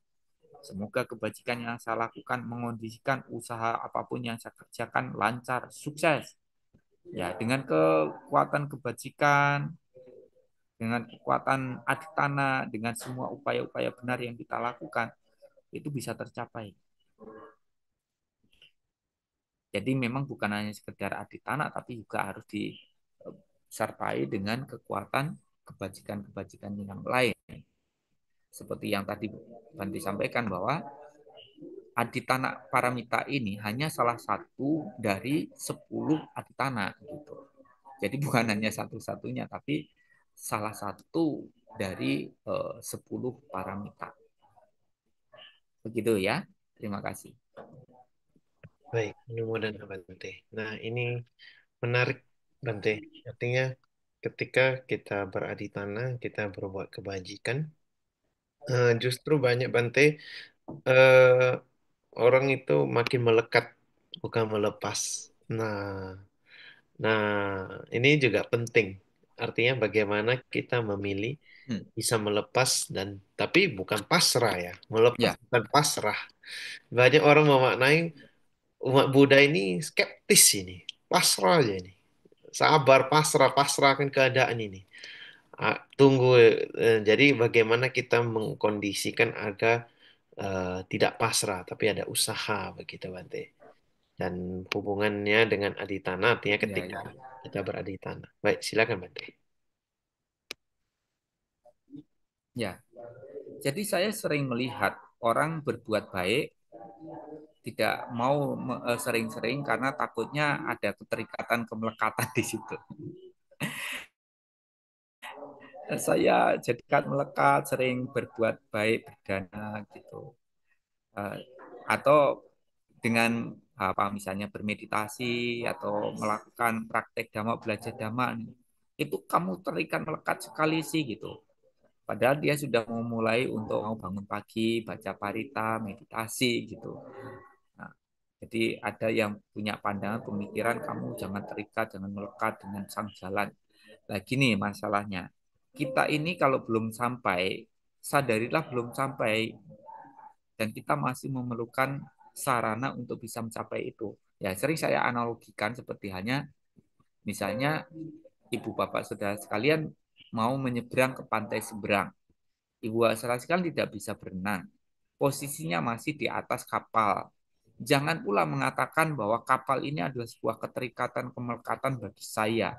Kemudian kita turun dari kapal, padahal kita tidak bisa berenang. Yang terjadi apa? Tenggelam. Maka teruslah ada di atas kapal dan teruslah mendayung sampai akhirnya kita sampai di tujuan. Nah, kalau kita sudah sampai tujuan, kita pasti sudah sadar, oh saya sudah sampai. Tidak ada pekerjaan apapun yang perlu saya kerjakan lagi. Nah, sehingga kita tidak perlu lagi menggendong dari kapal itu, begitu. Tidak perlu menggendong dari perahu itu karena kita memang sudah sampai pada tujuan. Tapi sebelum kita sampai pada tujuan, kita sadar, oh saya belum sampai, kita masih ada di atas kapal, di tengah jalan, di atas perahu. Maka saya akan terus mendayung menaiki perahu ini untuk bisa sampai. Begitu ya, itu sebagai analogi, sebagai perumpamaan untuk bisa mempermudah maksudnya ya. Jadi jangan baca parita meditasi, menjalankan sila berdana dianggap sebuah keterikatan kemelekatan. Kita masih memerlukan jalan untuk bisa mencapai kebebasan. Tanpa melakukan itu ya kita tidak akan bisa sampai juga. Ya bilang saja kalau kita ini ya kadang-kadang ada kemalasan banting muncul, ada rintangan, halangan yang muncul sehingga saya menyampaikan ya jangan terikat, jangan melekat. Padahal ya kita ini masih belum bebas. Kalau kita sudah bebas, kita tidak akan ada keterikatan-kemelekatan secara otomatis. Karena kita sudah sadar kita telah sampai. Tapi sebelum sampai ya kita harus tetap menggunakan sarana apapun untuk menyempurnakan paramita untuk kita mencapai kebebasan. Begitu ya, Pak Teddy. Ya, baik Bante. Eh, ini satu pertanyaan, mungkin pertanyaan ini universal Bante, tapi nanti eh, ke Aditana mungkin ada sedikit. Bagaimana doa terbaik? Apakah beraditana agar semoga semua makhluk hidup berbahagia? Apakah ada Ya, relate ke sana begitu Bante? hmm. Kita meditasi juga menggunakan meditasi meta bawana dengan menanamkan semoga semua makhluk berbahagia ke dalam pikiran kita. Kalau kita sukses menanamkan cinta kasih ke dalam pikiran kita, mengembangkan cinta kasih dalam pikiran kita, harapannya tutur kata perilaku kita juga penuh dengan cinta kasih sehingga kita akhirnya bebas dari kebencian gitu. Nah, kalau ditanya doa yang terbaik itu apa, Bante? Doa yang terbaik itu kalau kita berbuat kebajikan. Walaupun kita sudah pandai membaca doa atau baca parita kalau di Buddhis, tapi kemudian tidak berbuat sesuai dengan ajaran, itu juga kurang baik. Banyak orang pandai berdoa, tapi belum tentu dia mau mempraktekkan hal-hal yang memiliki nilai-nilai kebajikan. Dan itu bukan hal yang terbaik. Jadi peribahasannya, kata-katanya bahwa tidak ada kalimat yang lebih baik daripada kalimat doa. Tapi tidak ada doa yang lebih baik daripada berbuat kebajikan. Dikala kita telah berbuat kebajikan, itulah doa yang terbaik yang bisa kita lakukan. Nah, berbuat baik itu bisa dengan berdana, berbuat baik itu bisa menjalankan sila, tidak membunuh, tidak mencuri, tidak berbuat asusila, tidak berbohong, tidak mabuk-mabukan, punya pengendalian diri di setiap pikiran, ucapan, perilakunya, begitu. Dan bermeditasi untuk menenangkan pikiran, untuk membebaskan pikiran dari semua kotoran-kotoran yang ada di dalam pikiran. Semua nilai-nilai kebajikan itu adalah doa yang terbaik. Jadi kayak misalnya kami lah dulu, waktu kami tinggal di hutan, di negara-negara Buddhis gitu, di Thailand, kami ini tidak pandai baca parita, tidak pandai berdoa, itu saudara sekalian. Buah Serasun sudah pandai-pandai sekali. Kami yang tinggal di hutan ini tidak pandai baca doa. Tapi pagi, siang, sore, malam ya kita hanya punya Buddha Dhamma Sangga. Buddha pelindungku, Dhamma pelindungku, Sangga pelindungku, Buddha Dhamma Sangga pelindungku. Pagi, siang, sore, malam yang menghafalkan Buddho, Buddho, Buddho, Buddho, Buddho, duduk Buddho, Buddho, Buddho, mau berdiri, berjalan Buddho, Buddho, mau tidur pun masih Buddho, Buddho, Buddho, Buddho gitu. Tapi kalau tidak sadar, kita bukan mengatakan bodoh-bodoh, tapi bodoh-bodoh-bodoh gitu. Tapi kalau kita sadar ya kita tetap mengatakan budo, budo, budo yang artinya sadar, sadar, sadar. Ya, jadi coba usahakan untuk kita konsisten berpegang teguh pada dhamma, praktek dhamma untuk kita merealisasi kebahagiaan tertinggi nibbana. Korbankan kebahagiaan yang kecil demi untuk memperoleh kebahagiaan yang lebih besar. Terima kasih. Ya, baik Bante. Sungguh luar biasa. Bante, teringatnya Bante, saya kemarin itu ketika ngobrol dengan Bante itu, eh, kan ketika kita ngobrol terus terbersik judul ini. Nah, Bante, bagaimana sih kita bertekad untuk di kehidupan yang akan datang itu berjumpa dengan Dhamma? Bagaimana beraditana ketika senantiasa kebajikan kita itu mengondisikan agar kehidupan berikutnya atau di masa depan itu kita senantiasa bertemu dengan Dhamma. Ya, ya. Baik, pertanyaan yang bagus sekali. Sebenarnya sih untuk kehidupan yang akan datang, kita mau hidupnya di alam mana, seperti apa, itu tergantung pada apa yang kita perbuat sekarang. Jadi kalau kita ingin tahu kehidupan masa lalu kita kayak apa, lihatlah yang terjadi dalam kehidupan kita sekarang ini saat ini. Kita kondisinya cacat atau sempurna, sakit-sakitan, usianya pendek, atau sehat, usianya panjang. Kita bisa terpenuhi kebutuhan hidup kita atau kita selalu kekurangan. Kita terlahir di dalam kondisi keluarga seperti apa, lingkungan bagaimana, itu semuanya tidak terlepas dari perbuatan yang pernah kita lakukan sebelumnya. Dan apa yang terjadi di dalam kehidupan yang akan datang, hidup kita yang akan datang, kita terlahir di alam bahagia atau menderita, terlahir lagi sebagai manusia atau di alam surga atau di alam neraka, yaitu tergantung pada perbuatan kita sekarang.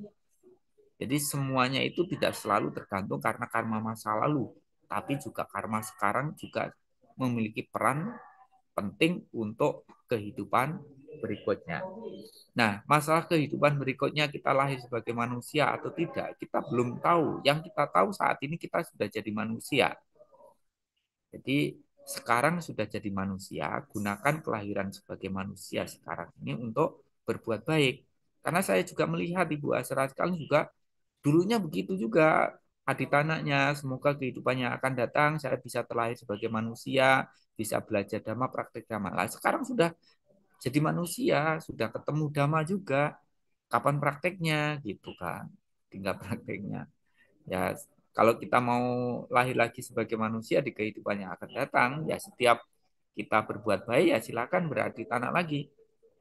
Semoga setiap kehidupan saya, kelahiran saya terlahir sebagai manusia, bisa ketemu ajaran Buddha, bisa praktek Dhamma, dan akhirnya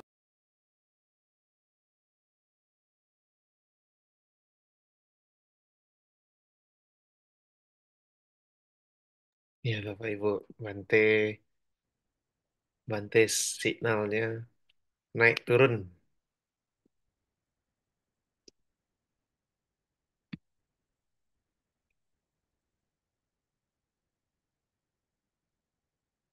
Bante signalnya naik turun nih. Ya, oh ini menggunakan device OP. Diturunkan sedikit. Diturunkan sedikit, Bante. Oh, ada dua device. Nanti berdengung. Audionya Ya, audionya salah satu harus lepas. nyalain. Satu harus dilepas tuh kayaknya, Pi.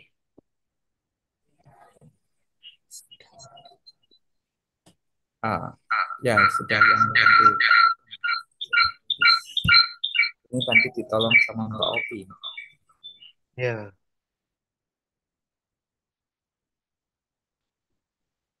Nah, sinyalnya gimana salah gimana? satu harus device-nya Mari harus. kita lanjutkan. Oh, ya, oke, Bante. Ya,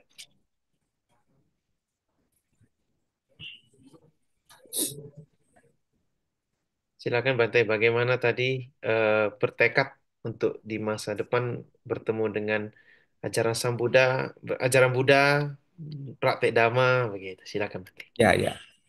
Jadi kita kondisikan untuk saat ini, karena kan saat ini kita sudah lahir jadi manusia, dan ini kesempatan yang sangat luar biasa, yang dimana tidak dimiliki oleh makhluk yang lainnya. Yang terlahir di alam surga menikmati kebahagiaan surgawi. Yang terlahir di alam menderita tidak punya kesempatan untuk belajar dhamma. Misalnya yang terlahir jadi anjing, kucing, kambing, kerbau, sapi, pergi ke wihara mau belajar dhamma pasti diusir juga. Nah, sekarang kita ini sudah lahir jadi manusia, maka gunakan kesempatan kelahiran kita sebagai manusia untuk belajar dhamma. Dan kalaupun misalnya di dalam kehidupan sekarang kita tidak mencapai kesempurnaan, ya semoga kebajikan yang kita lakukan dalam kehidupan ini mengondisikan untuk kehidupan berikutnya bisa ketemu lagi dengan ajaran Buddha, terlahir sebagai manusia, bisa ketemu ajaran Buddha, bisa praktek dhamma, sampai akhirnya kita bisa mencapai kebebasan. Nah, kalau kehidupan yang akan datang, kita belajar dhamma, praktek dhamma belum mencapai kesucian, ya di tanah lagi. Semoga kebajikan yang saya lakukan bisa menyempurnakan paramita saya untuk terlahir di kehidupan manusia, belajar dhamma, praktek dhamma, hingga akhirnya mencapai kebebasan.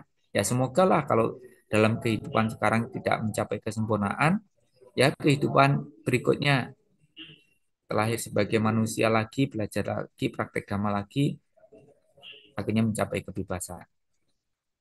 Jadi kan ada yang sutapana, sakadagami, anagami, arahat gitu kan. Kalau arahat kan memang sudah selesai. Kalau anagami kan kembali lagi sekali.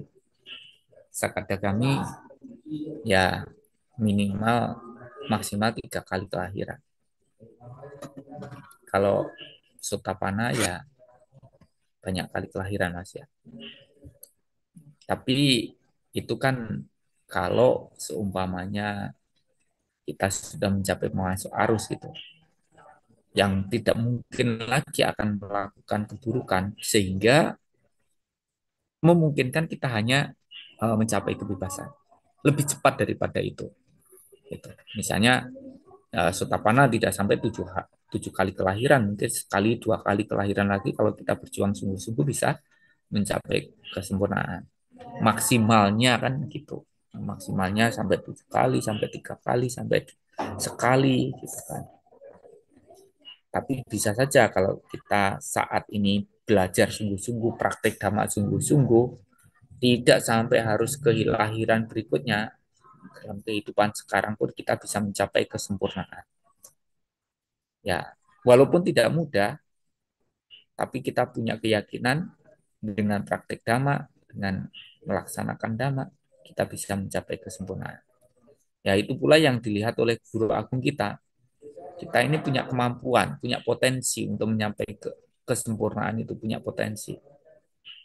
Kalau seumpamanya guru agung kita mengetahui bahwa kita tidak bisa mencapai kesempurnaan, tidak bisa praktek dhamma, ya tidak mungkin juga akan mengajarkan dhamma ini kepada kita.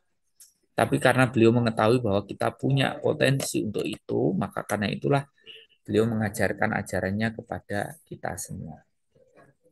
Begitu. Terima kasih. Ya, baik Bante.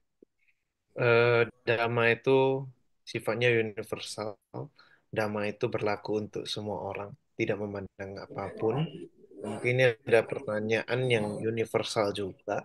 Dan ini mungkin bagi ibu-ibu, bapak-bapak yang di sini berumah tangga, kalau dengan pertanyaan ini mungkin relate dengan kehidupan sehari-hari, Bante. Nah, bagaimana menjaga pikiran, ucapan, dan perbuatan kita agar tetap baik di setiap kondisi?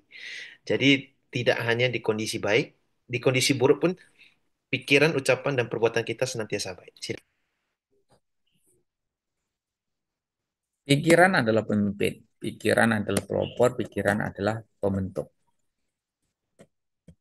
Dikala kita berpikir positif, itu tidak ada yang negatif.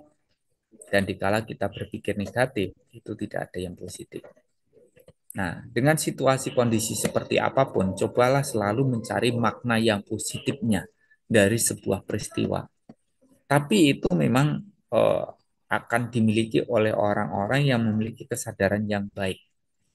Jadi kalau dia sadar, dia akan selalu berpikir yang positif, mencari makna yang positif dari sebuah peristiwa yang negatif. Tapi kalau kesadarannya lemah, gitu ya, karena dipengaruhi oleh hal-hal yang tidak baik, dia bisa menjadi tidak baik gitu. Dan itu yang juga terjadi pada umumnya. Kalau dilukai, disakiti, kita diem aja, dianggapnya kita lemah. Kamu ini sudah diperlakukan begitu saja kok, tetap diem aja. Gitu. Diharapkan kita itu mau melawan. Dan bahkan kan sering ada kita mendengar, ya kalau sampai sebuah agama itu diusik, pertumpahan darah dilakukan, nyawa, bayar nyawa. Itu kan pikiran yang gimana ya, tidak sehat, tidak akan bisa menyelesaikan masalah lagi. Jadi yang bisa kita lakukan bagaimana? Ya cobalah selalu berpikir jernih dengan kesadaran kita untuk memaknai sebuah peristiwa dari hal yang tidak baik supaya menjadi hal yang baik. Dan seperti yang tadi saya katakan, dikala kita berpikir positif, apapun itu tidak ada yang negatif. Tapi kalau kita berpikir yang negatif, maka tidak ada yang positif. Tergantung pada kesadaran yang kita punya. Pada saat kita melihat, mata melihat bentuk, dan ada kontak kesadaran di situ, maka lihatlah yang nampak oleh mata tadi dengan kesadaran. Supaya yang dilihat itu bukan nampaknya, tapi kenyataannya, kebenarannya. Begitu juga dengan telinga mendengar suara. Dikala kita kontak dengan suara, sadarilah itu suara apa, supaya kita juga tidak timbul kebencian, timbul keserakahan atau kebodohan dari apa yang kita dengar. Begitu juga dengan penciuman kita, kecapan kita, sentuhan kita. Ya, menggunakan indera dengan hati-hatilah begitu, dengan penuh kesadaran. Karena memang semua hal-hal yang negatif itu masuknya melalui pintu-pintu indera yang digunakan tanpa kesadaran. Tapi kalau kita menggunakan dengan penuh kesadaran, ya kayak rumah itu ada kasa nyamuknya, tidak semua nyamuk, tidak semua kotoran bisa masuk ke rumah kita. Nah, maka karena itu selalu melatih kesadaran dengan cara apa? Bermeditasilah. Untuk supaya kita selalu sadar setiap waktu, setiap saat. Pada saat kita berpikir, berpikir dengan sadar. Pada saat bertutur kata, berperilaku dengan sadar. Pada saat kita melihat, mendengar, mencium bau, mengucapkan rasa, menyentuh, ya semuanya itu dengan kesadaran kita. Sehingga batin yang bersih akan tetap terjaga. Pikiran yang tenang tetap akan tenang. Tidak terkontaminasi oleh hal-hal yang kontak dengan indera-indera kita. Karena kelemahan kesadaran kita. Begitu. Terima kasih. Baik, Namo dan Bante. Mungkin closing statement dan mungkin pertanyaan terakhir, apa harapan Bante kepada umat-umat, kepada rumah tangga, kepada kita semua agar senantiasa berbuat kebajikan di akhir tahun menuju tahun 2025, hanya tahunnya berganti, semangatnya tetap harus sama, berbuat kebajikannya tetap harus konsisten, begitu. Dan tetap beraditana menyempurnakan parami-paramita kita. Silakan Bante. Hidup adalah hidup kita. Kita yang memutuskan kita mau jalan hidup kayak gimana.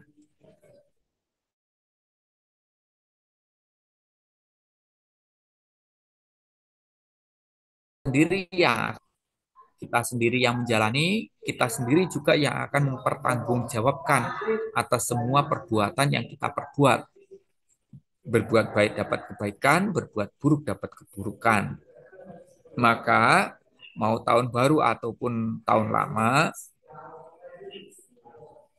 hari ini atau hari-hari esok, kalau kita masih hidup, tetaplah berupaya berbuat kebajikan. Karena tidak ada apapun di dunia ini yang lebih baik daripada kebajikan. Kebajikan menjadi harta yang sesungguhnya, harta yang sejati baik bagi pria ataupun wanita. Kebajikan menjadi sebab untuk memperoleh kebahagiaan lahir batin, duniawi atau bahkan surgawi. Kebajikan menjadi solusi dari semua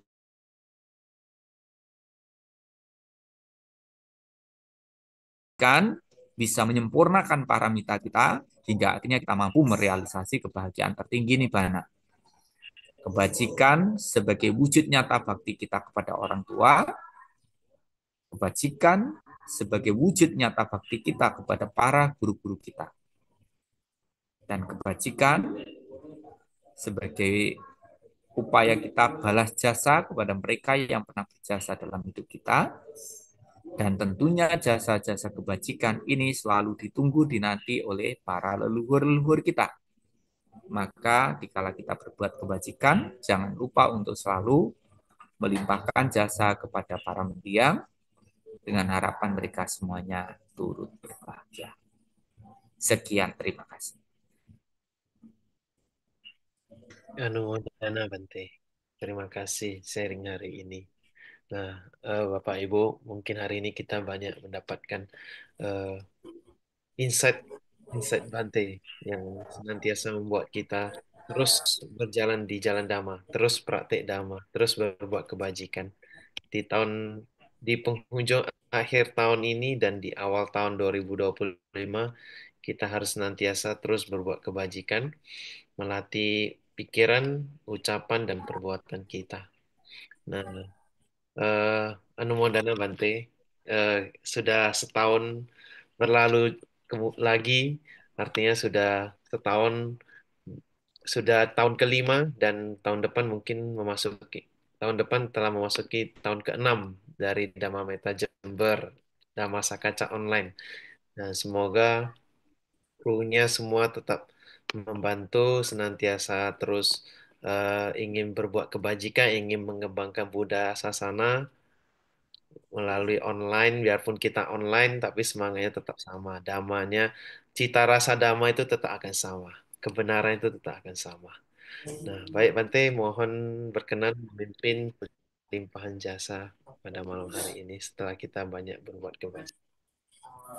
Baik, Bante disampaikan terima kasih Anumodana kepada tim DSO yang telah mengawal dari tahun pertama, dari kelahirannya sampai sekarang, dan tentunya semua ini perlu kebulatan tekad niat, tekad orang nekat untuk terus berupaya berbuat kebajikan sebisa semampu untuk melakukan, karena saya juga sadar sepenuhnya tim DSO dan Ibu Bapak saudara sekalian ya bukan hal yang mudah untuk bisa eksis melakukan hal seperti ini karena kesibukan, karena tanggung jawab, karena pekerjaan, dan karena harus mengurus hidupnya, mengurus masa depannya. Tapi percayalah nilai-nilai kebajikan yang dilakukan tim DSO dan juga Ibu Asra sekalian akan menjadi satu daya kekuatan untuk bisa mewujudkan apa yang menjadi harapan tujuan dari Ibu Asra sekalian. Sekali lagi, Bante sampaikan terima kasih Anumodana untuk semua sumbangsihnya kepada Buddha Sasana, dan harapan Bante memang semoga suatu saat tim DSO bisa berkunjung sampai di wilayah pembinaan Bante di Banyuwangi ini, karena dari mulai awal tanpa adanya DSO ya kita tidak bisa berkarya di sini. Kita telah sukses mendirikan dua sekolahan PAUTK, yang satu Paramita Pelangi Jaya yang ada di Yosomulyo sini sudah 5 tahun. Dari awal pandemi kita bangun sampai sekarang sudah bisa berjalan dengan baik. Ada 30 siswa. Kemudian juga yang di Pesanggaran, PAUTK Dhamma Bhakti Jaya, dan juga masih kita memperbaiki wihara-wihara, membangun sarana-sarana tempat meditasi. Nah, ini semuanya juga tidak terlepas karena dukungan support yang sudah diberikan, dilakukan oleh tim DSO, oleh Ibu Bapak Saudara sekalian dimanapun berada. Ya, walaupun kita tidak ketemu langsung, bertatap muka langsung, tapi ternyata kita selalu bersama di dalam Dhamma. Kita selalu bersaudara di dalam Dhamma. Nah, silakan sekarang bertekad beraditana sesuai dengan tekad niatnya untuk berbuat kebajikan, dan tidak lupa melimpahkan jasa-jasa kebajikan ini kepada leluhur, kepada semua makhluk. Semoga leluhur semua makhluk semuanya berbahagia. Semoga semua berkah ada pada Anda. Semoga semua berkah menjadi nyata.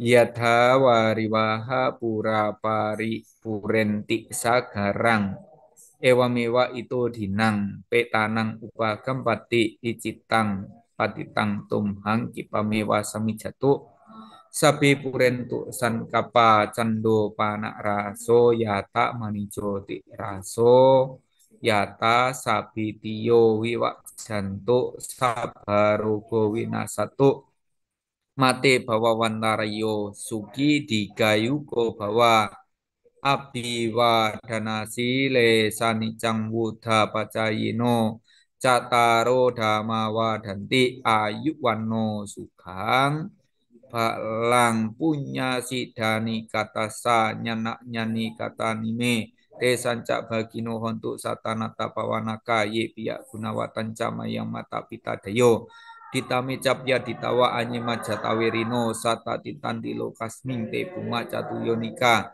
Pance kaca tuwo kara sangsaranta bawa bawe nyatang ye pati danami anumo dan tute sayang ye cimang napa jananti dewa te sang niwe dayung maya dinana punya menang anumo dana hituna sabe sata sadahontu awera suka jiwino kema padanca papontu te sasa si jantang suba bawatu sabah manggalang ragentu sabah dewata sabah buddha nubawena sabadama nubawena sabah sangga nubawena sada soti bawantu te.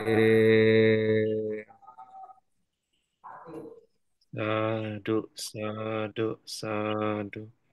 Anumodana Bante. Nah, baik. Baik, Bapak Ibu, mari kita tutup sesi hari ini dengan membacakan nama Karapata dan berikutnya kita akan melakukan Okasa Wandami Bante. Jadi Bapak Ibu jangan leave room terlebih dahulu. Hmm, Berikutnya, mari Bapak Ibu kita semua bersikap anjali.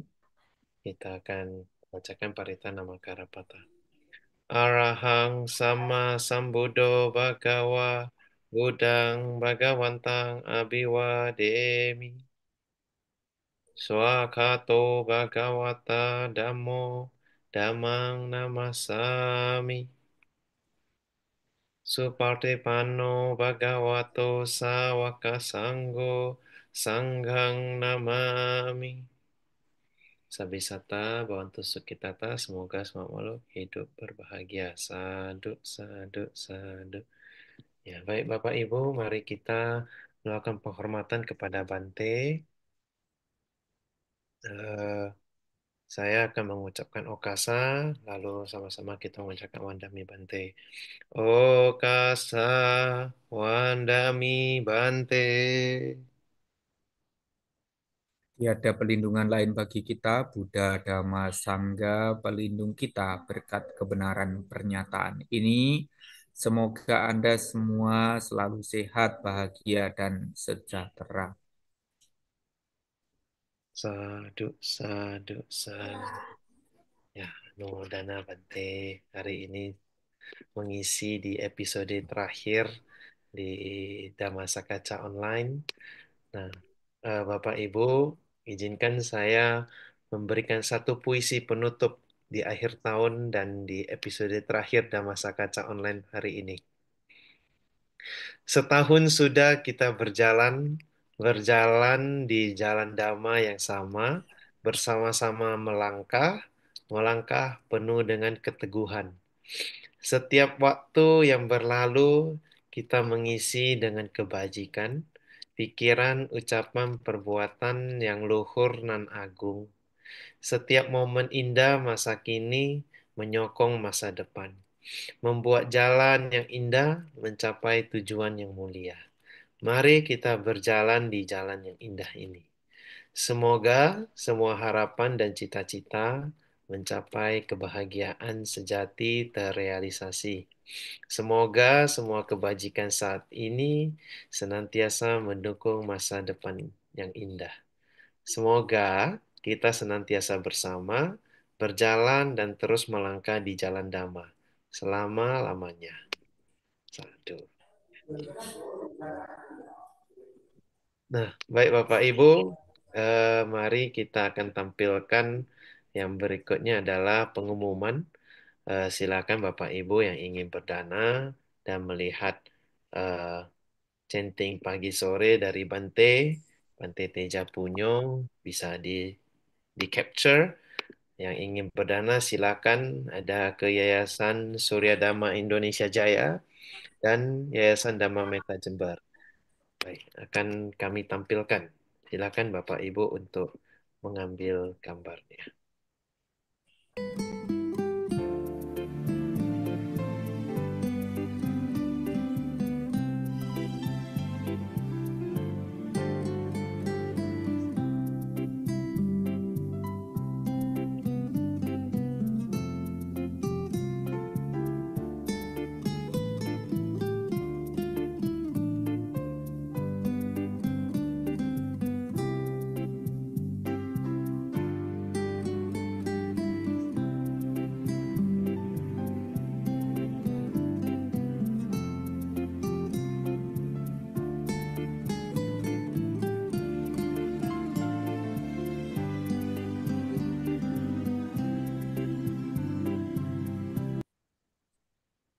Akhir kata, saya mewakili semua kru yang bertugas dan saya juga mengucapkan kepada seluruh relawan, seluruh narasumber, seluruh tamu undangan, para hadirin yang senantiasa bersama kami setiap Senin dan Kamis selama 1 tahun ini, kami mengucapkan anumodana. Semoga kita berjumpa kembali di tahun 2025 dengan berbagai narasumber yang akan senantiasa membawa kita menuju pencerahan dan memberikan banyak insight baru kepada kita. Nah, saya akan tutup dengan sebuah pantun. Tadi saya buka dengan pantun, saya tutup dengan sebuah pantun. Anak kambing siapa yang punya? Anak sapi Edo yang punya. Terima kasih kebersamaannya. Berjumpa kembali tahun berikutnya. Ya, hai Anu Modana, terima kasih.